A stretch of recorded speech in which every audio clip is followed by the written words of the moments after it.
Okay, today we are focusing on Module 5, Lesson 4, Week 4, Day 3.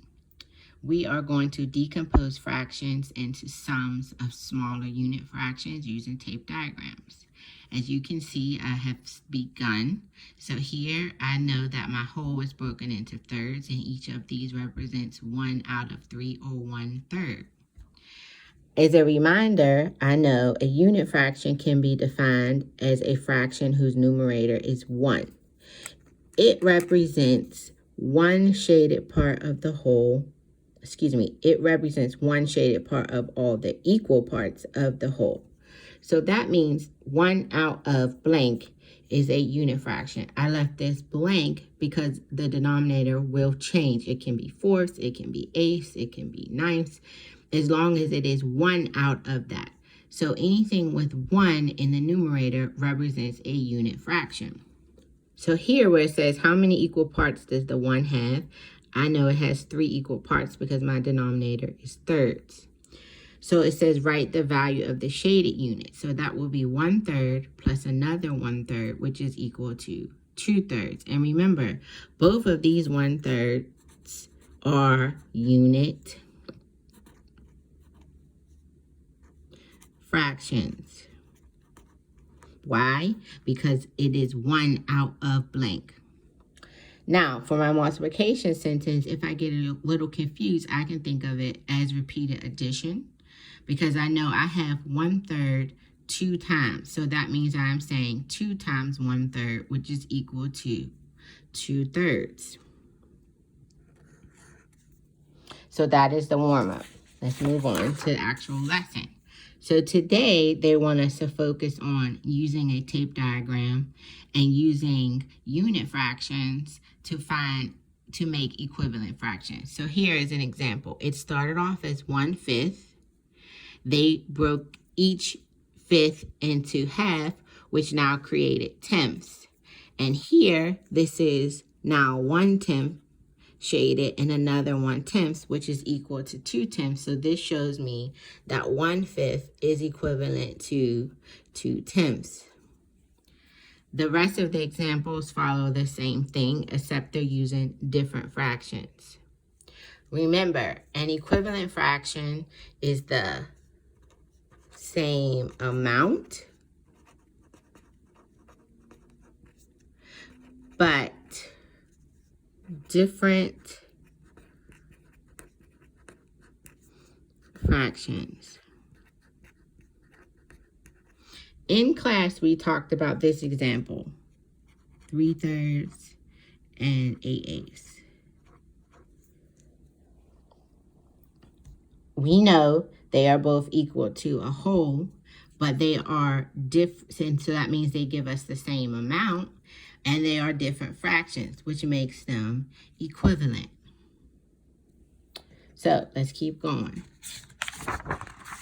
So here, again, they're using a tape diagram. So it started off as thirds. Then we had to partition it into 6 to see how many 6 would be equal to 2/3. And as you can see here, it is 4/6. And the same thing here, it started off as a half.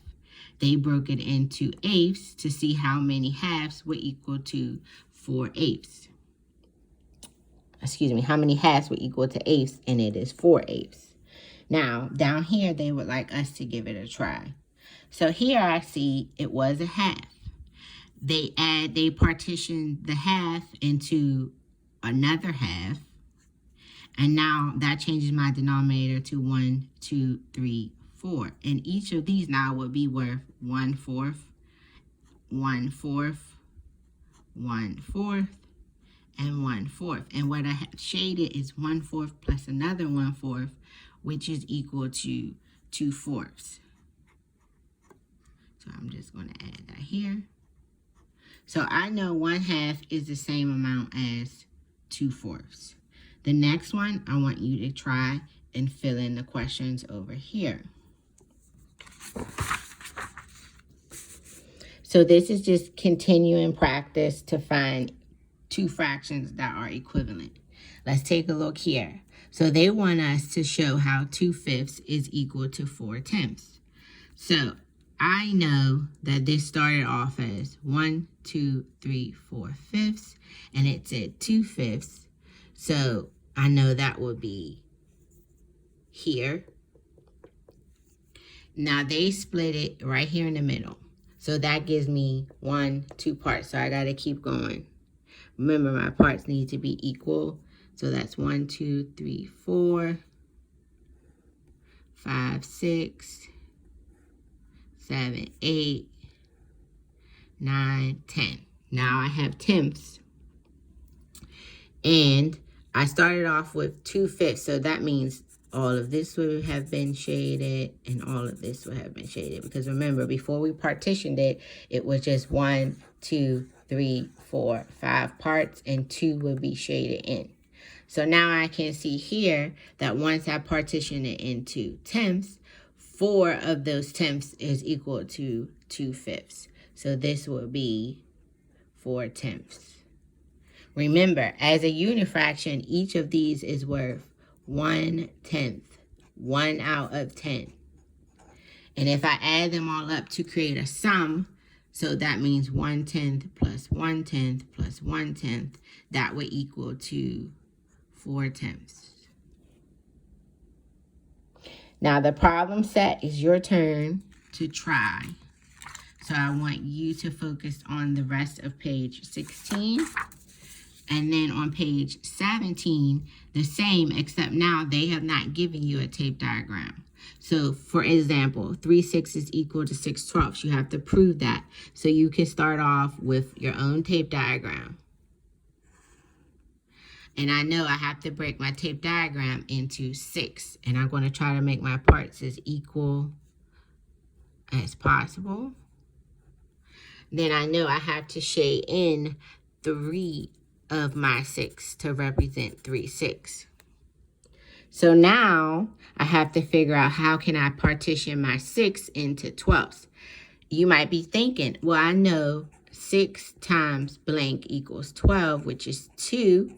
So I can make my 6 into halves. So let's see if that works. So this will be 1, 2, 3, 4, 5, 6, 7, 8, 9, 10, 11, 12. Good. So now we have 12ths.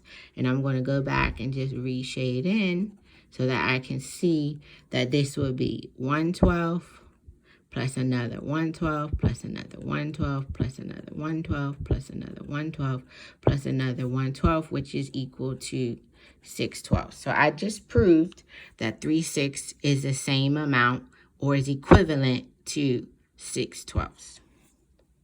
Okay, bye.